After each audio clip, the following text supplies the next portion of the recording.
আসসালামু আলাইকুম। আজকে আপনাদের সাথে ভিডিওতে শেয়ার করব সেন্ট্রাল এয়ার কন্ডিশনিং প্লান্টের এফসিওর যাবতীয় বিষয়গুলো নিয়ে। তো এখানে আমি সব কিছু আগে থেকে রেডি করে রাখছি। আজকে টপিক্স 2। তো প্রথমে শুরু করব হেডার লাইন থেকে। সাপ্লাই রিটার্ন থেকে ব্রাঞ্চ হয়ে যায়, অবশ্যই টি কানেকশন হয়। ড্রেন পাইপ থাকে, সেটা টি কানেকশন হয়। কোথাও কোথাও ভার্টিক্যাল কানেকশন হলে ওয়াইটি কানেকশন দেওয়াটা ভালো।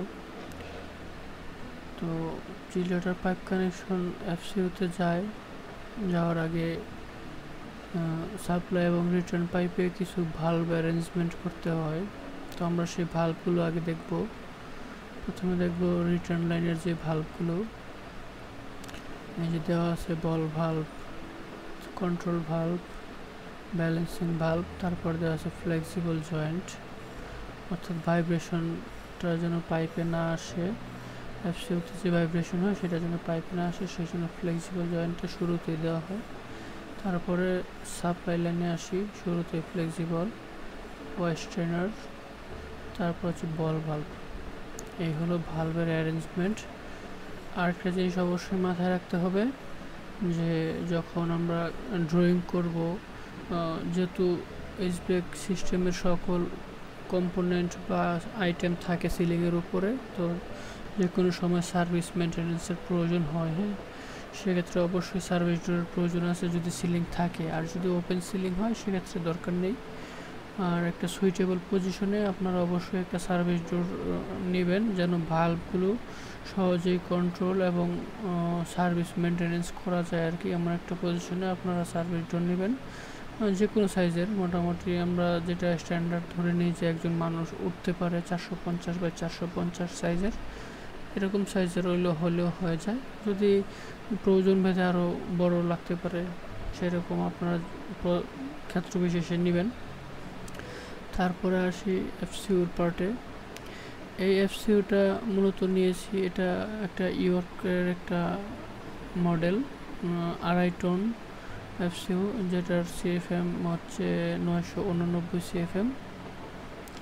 তো তারপরে এর সাথে সাপ্লাইয়ের দিকে ফার্স্টে কানেকশন হচ্ছে মাউথ পিস, হ্যাঁ, যেটার লেন্থ 200 mm অর্থাৎ 8 ইঞ্চি। সেটার মিনিমাম 4 ইঞ্চি থেকে শুরু করতে পারেন, 8 ইঞ্চি হচ্ছে ম্যাক্সিমামটা। আবার কিছু কিছু জায়গায় প্রয়োজন ভেদে বা জায়গা স্বল্পতার কারণে আরও কমও দিতে হয়, সেটা দিবেন। তারপরে আসি মাউথ পিস বা রিডিউস পিস। এটা মূলত সেন্টার রিডিউস দেখানো হয়েছে, যেহেতু দুই পাশে সমান, মাঝখান দিয়ে ডাক্ট কানেকশন, তার মানে একটা সেন্টার রিডিউস। হ্যাঁ, মাউথ পিস বা সেন্টার রিডিউস। তারপরে আসি ডাক্ট, এই যে ব্লু কালার দিয়ে যেটা মেনশন করা হয়েছে সেটা হচ্ছে ডাক্ট বা শিট। তারপরে ম্যাজেন্টা কালার যেটা দিয়ে দেখানো হয়েছে সেটা হচ্ছে ডাক্ট ইনসুলেশন। হ্যাঁ, তারপরে আসি আমরা সাপ্লাই ডিফিউজার। এখানে 400 বাই 400 mm এর দুইটা ডিফিউজার ব্যবহার করা হয়েছে 989 সিএফএম এর জন্য। তারপরে একটা ডিফিউজারের পরে রিডিউস পিস বা কনভার্জিং যেটাকে বলা হয় সেটা ব্যবহার করা হয়েছে। তারপরে আরেকটা ডিফিউজার কানেকশন হয়েছে আর কি। আর এখানে ডাক্ট কানেকশনটা অবশ্যই আপনারা দেখেছেন যে হাইটটা সমান, 150 দুইটাই সমান। কারণ হচ্ছে কি, এই আপনার দুইটাই সমান, হাইটটা দুইটাই সমান। আর এখানে সাইডটা রিডিউস হয়েছে, 550 থেকে 400 হয়েছে। হ্যাঁ, এটা গেল। তারপরে আসে আমরা এফসিউর যেই রিটার্ন প্রসেস সম্পর্কে। এফসিউর রিটার্নে আসলে পিছন দিক দিয়ে রিটার্ন করে, তো কিছু জায়গায় বক্স কানেকশন করা হয়, যেমন এই যে বক্সটা দেখতে পাচ্ছেন, এটা শিট দিয়ে তৈরি। এফসিউর পিছনে রিটার্নের জন্য এই বক্সটা কানেকশন করা হয়। তারপরে সেই বক্সের মধ্যে নেকের পরিমাণ কেটে রিটার্ন গ্রিলটা লাগানো হয়, এবং এটাই সবচেয়ে ইফেক্টিভ একটা পদ্ধতি। তারপরে কিছু জায়গায় স্বল্পতার কারণে বক্স করা যায় না, রিটার্ন ছোট হয়, কিংবা এফসিউর সাথে কিছু কিছু জায়গায় রিটার্ন ওভারল্যাপ হয়, অর্থাৎ এফসিউর প্রায় এইদিকে চলে আসে, তো সেই জায়গায় এসব বক্স করার সুযোগ থাকে না। হ্যাঁ, তবে যদি সুযোগ থাকে অবশ্যই এই বক্স কানেকশন করে দেওয়া উচিত যদি পিছনে পর্যাপ্ত পরিমাণ জায়গা থাকে। তো গেল সেটা। তারপরে গেল যে ফ্রেশের ডাক্ট কানেকশন। আমরা কিছু কিছু ছোট পরিসরের জায়গায় যারা ডিজাইন করেন দেখবেন যে ফ্রেশের কোনো গুরুত্ব দেওয়া হয় না, তবে যেখানে এসি বা কুলিং সিস্টেম দরকার সেখানে অবশ্যই ফ্রেশের একটা গুরুত্ব থেকে যায় স্ট্যান্ডার্ড অনুযায়ী। ইভেন এসি না হলে কোনো ভদ্র স্টোররুমেও একটা ফ্রেশের রিকোয়ারমেন্ট আছে। হ্যাঁ, তো সেখানে যেখানে কুলিং হবে মানে এখানে অবশ্যই লোকজন থাকবে, কাজ করবে, অফিস করবে কিংবা যাতায়াত হবে, অবশ্যই তাদের একটা ফ্রেশ এয়ার রিকোয়ারমেন্ট আছে। তো সেই অনুযায়ী ফ্রেশ এয়ার হিসাব করে দিতে হবে। তো আমরা এখানে একটা ডেমো রেডি করেছি, দেখেন এটা একটা ভেন্টিলেশন ফ্যানের মাধ্যমে আমরা ফ্রেশ এয়ারটা ভিতরে দিচ্ছি। তার আগে অবশ্যই একটা লুবার অথবা ইনসেক্ট স্ক্রিন দিয়ে ব্যবহার করতে হবে, কারণ যেন বাইরে থেকে কোনো পাখি বা অন্য বড় সাইজের কোনো বস্তু ভিতরে যেন প্রবেশ করতে না পারে। তো এভাবে আমরা ডাক্তারের সেই বক্সে কানেকশন দিয়েছি।